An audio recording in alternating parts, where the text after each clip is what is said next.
Kyle's the legend of the game. Kyle who? Kyle Williams. No, go ahead. What do you remember from the touchdown in 2017 in that Miami game? It's crazy that you want to talk about the touchdowns. When I think of Kyle Williams, I think about his speeches.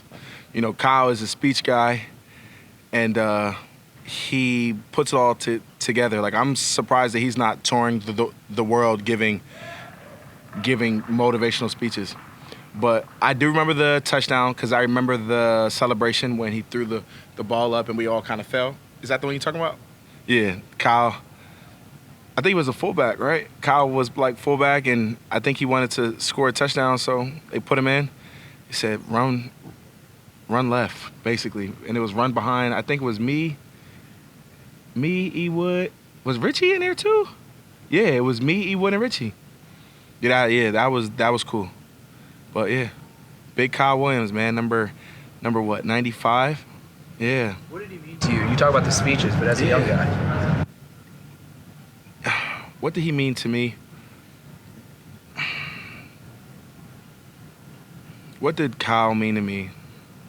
Kyle, I would say, like, overall, Kyle meant what consistent longevity looks like. What a consistent player, and for somebody to be consistent for such a long time is what I plan on being. And what I've looked at him, and the first thing when I seen him, and they were like, yeah, he's been here for 10 plus years, or because I think when I got here, he was in year maybe 12. I might have played 2 seasons with him, maybe 3. I think 2, but maybe 3. And I think that he probably played 14 seasons, or if I'm correct. But for being in one place for that long was what was the eye-opener for me. Like, what is this guy doing right all the time? Well, he's a people person. The people in the building loved him. The organization loved him, and his community loved him, as well as his teammates. But yeah, I just seen longevity, consistency. But what he meant, OG, dad, pop, just usually did everything the right way. I know they still have to announce the actual Walter Payton Award, but you came in second in the charity challenge, so get a donation to your foundation and everything. Mm-hmm. What did that mean, just kind of that step in the process? Yeah, it was pretty cool. I think that, coming second place to the big dog Travis was pretty cool, but I'm honored. And when I see things and like that, I don't really see a first and second or third or fourth or fifth place. Like we hold the trophy up together. We hold wins together as community leaders. And whether it was $10 or $10,000 or 50 or 100, I'm thankful for any penny that I could get for my community or for my foundation, so I could push it to the community. I enjoy helping people, and for the people to return that favor with the votes, and I'm honored, because when it comes down to it, they expect us to do our part, and we enjoy doing our part. But when things like this, I expect the community to do theirs, and I say that with a lot of respect. I'm gonna do mine. I'm thankful that they did theirs, and they did theirs the right way. With, I think it was like 1.7 million votes, and I didn't even know that 1.7 million people knew who Dawkins was. So it's pretty cool. Dion, Josh talked about yesterday the fact that the communication at the line this year has been very impressive, what he's hearing you guys say before the ball is snapped. What's been different this year at the line with how you guys communicate with each other? We take it from pre-calc, from AP pre-calc to so we take it from AP pre-calc to like gym class, like recess. And you can get lost in a lot of things in a playbook with trying to do things the exact way your coach would want it done, and this and that and this and that. But when you have a group of guys that are at a certain age, at a certain mental foundation, like at a certain point in their life, we just figured out, like, let's not make it rocket science. Let's just do what we're here to do. Keep 17 clean. All right? Dion, if you got to come right here. Dion, look, just block this guy. All right, Connor, do this. Yep, Connor, give me a little shoulder here.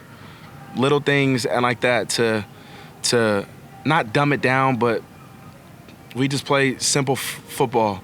And the communication is the biggest part, but then it just turns into, once we get the communication done, then it just comes down to just play football better than your opponent. How much is that? Is a trust thing that Aaron Cromer just, he trusts you guys to do it? It's all trust. It's all trust, because I myself, and I can speak on it myself, I don't want to let Cromer down. I don't want a different O-line coach. I'm going to just say that. I do not want a different O-line coach.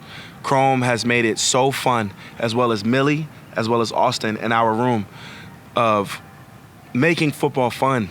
Like, we're happy to come to work. We smile when we walk in the O-line room, where we're just fully energized. We get to play, and we get to be big kids, and we get to just joke around and pick on one another and be ourselves, which in return, we play football the right way. We do the things the right way.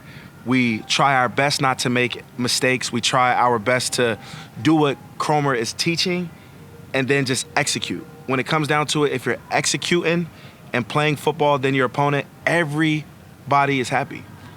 That's what winning is. Do something better than the opponent or whoever you're up against. Literally. Play better than this guy. Do what you're supposed to do, and let's have fun doing it. But Cromer's just like one of those guys, man. Like I truly tip my hat to him, because he's really, showed me a different way of being a pro. And I know that he can say the same coming from his players. And how he manages his room, I'm telling you, like, how he manages his room is just iconic. Like my attention span is very short with a lot of things. And I'm all over the place. Like, ADHD, whatever you want to call it, whatever it is, like, he understands how Dion learns, right? So if I'm in a meeting room, now this is just an example of inside the meeting room. If we're all in the meeting room and he's talking about something, and I'm sitting there and I'm looking at it, and then maybe I might start to, wander here, right? If it does not concern me, he'll let me be until it's like, all right, let me get Dion back. Boom. Dion, I just want you to know this, and then as soon as he says schno, bum, now I know for a fact this is something that he wants me to know. And then when I lock in, and then it's like photo memory. I look at it, this and that, so you want me to do this, cool, done. You and Dave figure out how you're gonna do it, done. You guys can talk it out, it's over with. Then we go to practice, then he teaches us the technique, and then it's over. And then when we go in the game, that one, dog, perfect, done. I know exactly and what it is. And that goes all the way down the line from me, Dave, Connor, Cybo, and Spence. He coaches and teaches us in different ways, where it's almost like meetings are in his pockets, but we're all there. And it's honestly like one of the coolest things, bro. It is the coolest things, because I honestly wish that a lot of teachers, like middle school, elementary, high school, I wish that a lot of teachers can learn from it, because he makes learning fun. He really does. A lot of interest for Joe Brady. Best Head in the world. coaching positions. Nah, he's staying with us. What is it about him that makes him special and so good? His players smile when his name comes up. His players want to play for him. His players want to play for him. He's a coach that you're gonna want to do the right thing for, because he does the right thing for you, right? Like, I don't want to go too deep in it, because I don't want to give nothing away, but how could I say it? Like, Joe is just one of those coaches that he's going to come in, he's going to be Joe, he's going to smile, he's going to laugh, and we're going to joke for sure, and he's going to be confident, and he's going to make you feel confident, even when you might not be. But he's going to make you feel confident, and he's going to put you in the right position to win. And as a pro, you could respect that because all we want to do is win. And Joe continues to just do the right things, as well as meetings. Meetings are still stress-free. And you want to be that way when you're learning plays. Like, all right, we have Denver. All right, guys, we're going to do it this way, this way, this way, this way, and this way. Right? Some OCs make you real tense. Like, all right, guys, they have 62 sacks. All right. No. He's just smooth sailing Joe. Smoking Joe. Smoking Joe. I like that. Smoking Joe. No, but I will. I will. Smoking with an H, like snow smoking. Snow smoking Joe. See what I mean? My attention span goes from here to there. And then Cromer will be like, Snow, you ready? And then and we're back. You ready? Is there an emotion that you use to describe this week, just playoffs in general? An emotion, it's control chaos. Control chaos. You know, it's almost like going to a festival, right? And my analogies, right? That's how my brain processes it.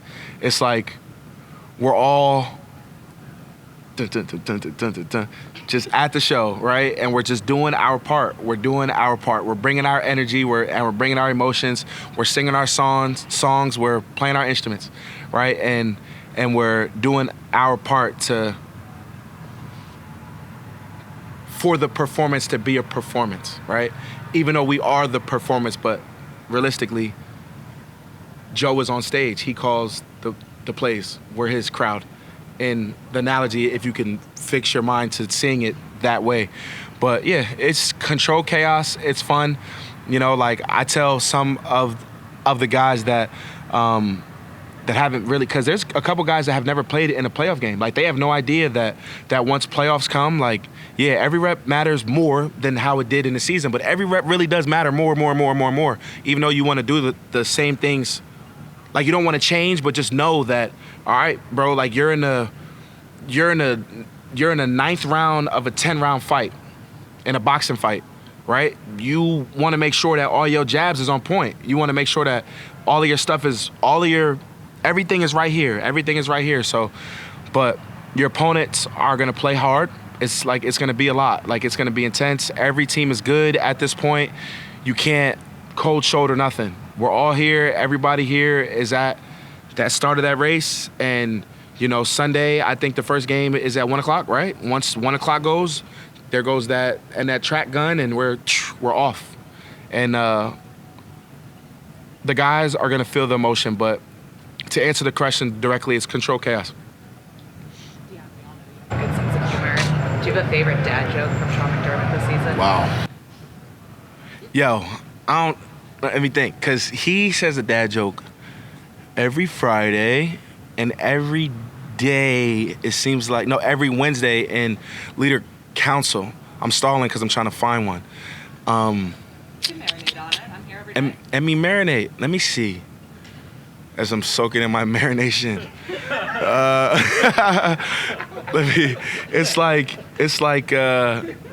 like, he said, no, I don't got it. I got to think about it. But he does have good ones.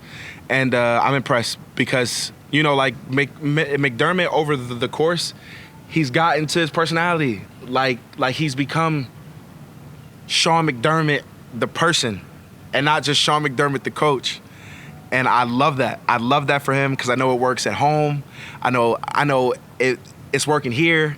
Everybody has a better relationship with him, and it's just an upbeat flow.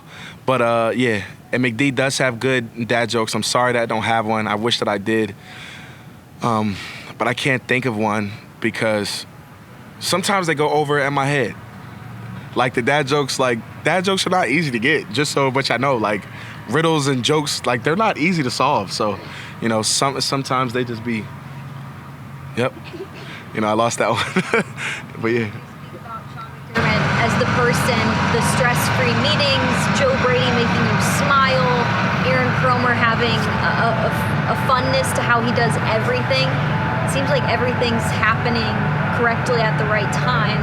What's the mentality of this group right now? What's the mentality? Play better than your opponent. If that answers that question, play better than your opponent. We already know that we have to do our 1/11th. We already know that we have to do our 11th out of 1. We all know what we need to do to win a football game of our steps. But when it comes down to it, execute more, execute better, execute at a higher level better than your opponent. And it's as simple as that. It really is. It really is as simple as that. Play football better than your opponent when the time comes. And, you know, leave it all on the field, because there ain't no, and looking back, like, the time is now. And shoot, I want it. The time is now. The time is now.